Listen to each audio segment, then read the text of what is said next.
This time we'll discuss lesson 3.9. Lesson 3.9 is about logarithmic equations and inequalities. We are going to solve for the variables of the logarithmic equations and inequalities in this lesson. To start with, our memory verse is found in Deuteronomy 10 verse 17.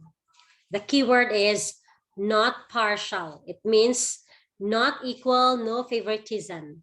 And our memory verse today reminds us that God is a God without favoritisms and he takes no bribe. Your boosters is talking about anti-logarithms. In a logarithmic equation or inequality, the anti-logarithm should never be zero nor negative. Anti-logarithms are always positive, or else the logarithmic equation will be undefined. Now you need to write a slogan or a quote about positivity to remind you that we need to be like anti-logarithms, always positive and never zero and never negative in any value, no matter what we undergo in life. At the end of today's class, we'll be able to solve logarithmic equations and inequalities. Let me skip the venture activity for today and go directly to our chat with the expert. Now, how are we going to solve logarithmic equations? The first step is we need to condense. Our previous lesson, right? E, P, Q, exponent, product, quotient. We need to condense first the whole equation into one.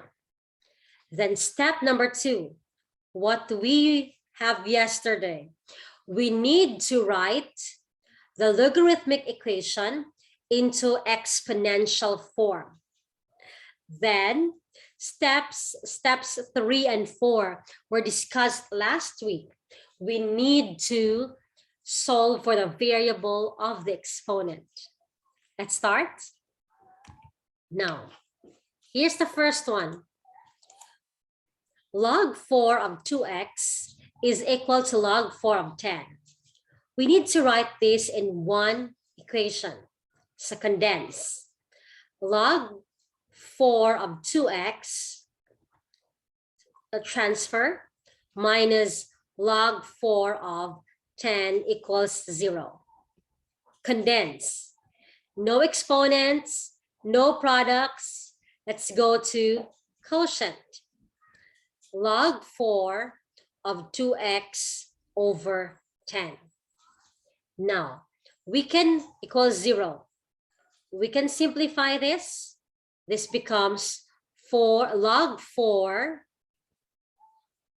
of x over 5 equals 0. Next, we need to write them into an exponential form. Base to the power of 0 equals anti-logarithm x over 5.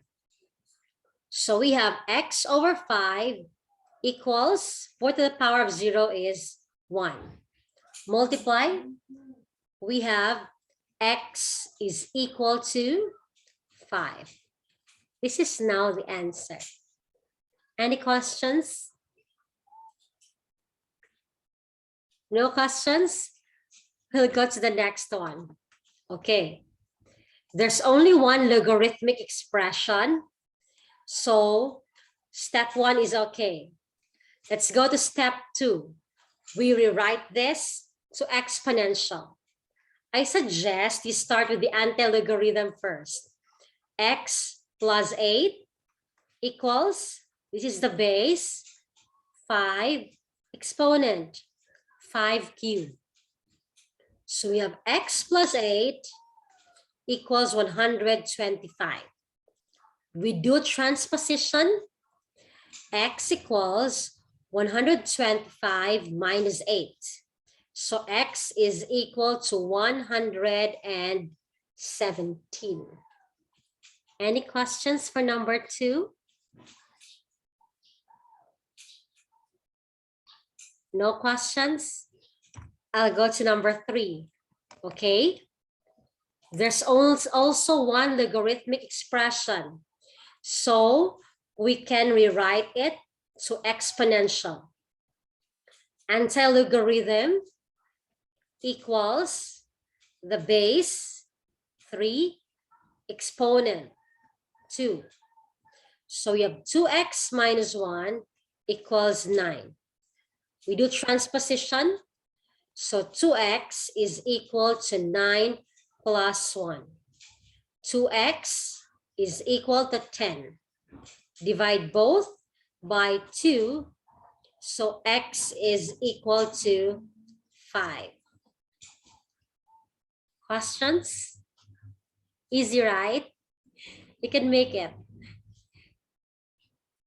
Let's go to number 4. There are 2 logarithmic expressions. So we condense them. It's addition, so we'll multiply. We have log 2 of x times x minus 6 equals 4. Rewrite to exponential.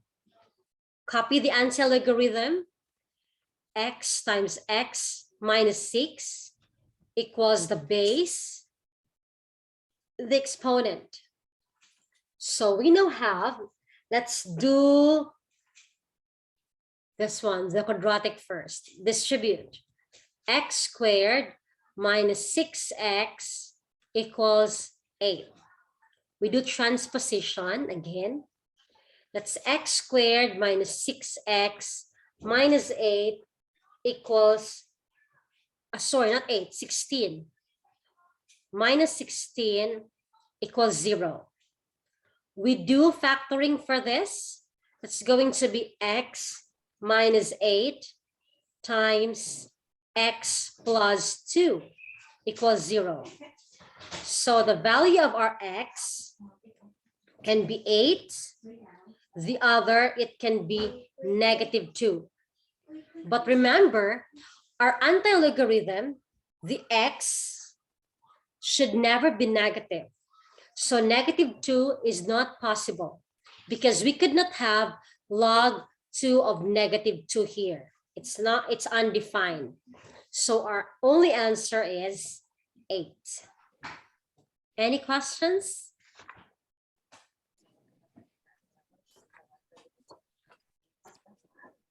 Let's go to the next one. Well, this is easy, right? Only one logarithmic equation. Rewrite to exponential. That is 16 equals base exponent. So 16 equals x squared. Square root of both sides. X equals plus and minus 4. But again, our base could not be negative. So the answer is only 4. Questions? No questions? Let's go to the next one. The next is this, exponent first. So we have LL, that's one way. If there is the one before, you could divide both sides directly by 4. It's an easier method.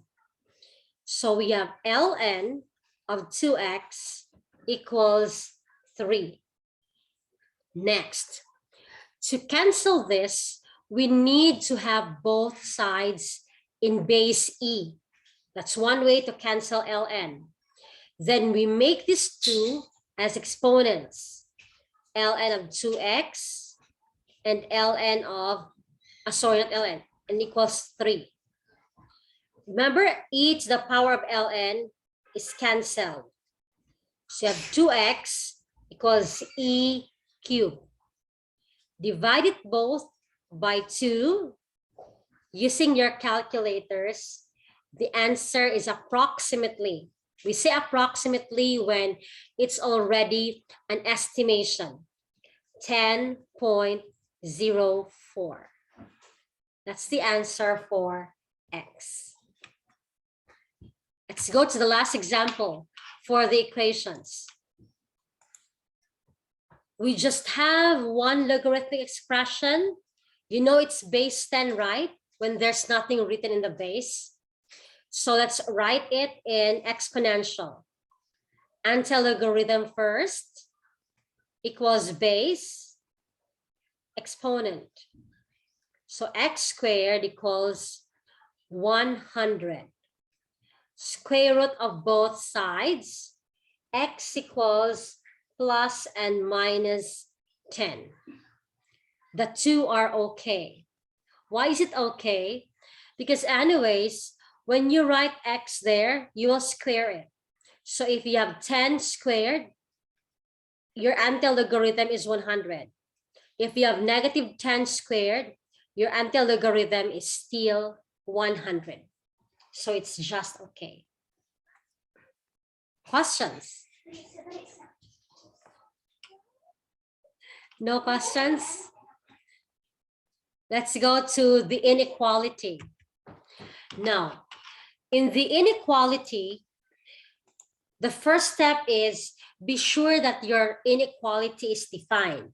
It means that the base is not negative and it's not equal to 1. And the same as what we did in the equations, the second is we write it in exponential form. 3, solve the variable. And 4, be sure that your antilogarithm is not negative and not equal to 0. So the antilogarithm must be a positive number. Let's start. Here's a technique.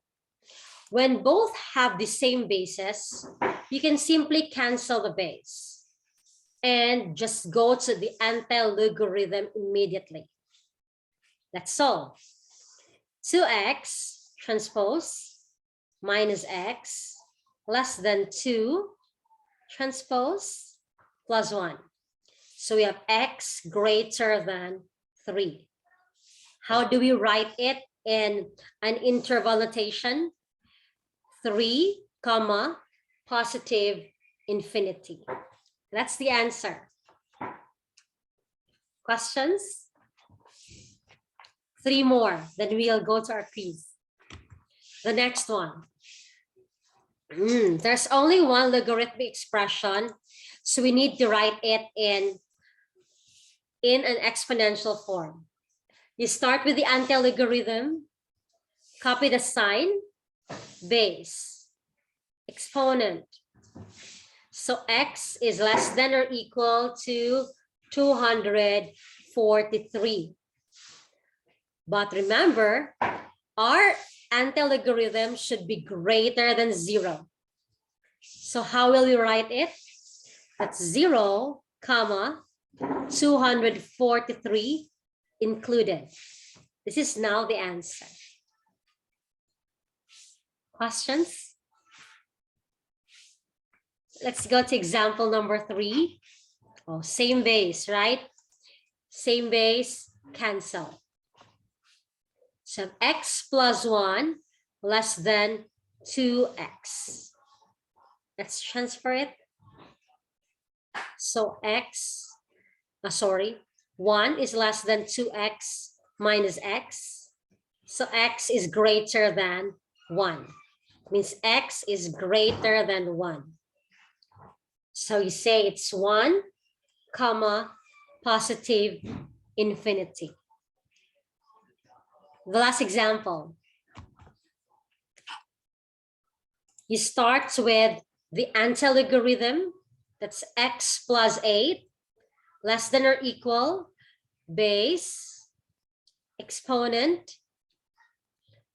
So we have x plus 8 less than or equal to 36.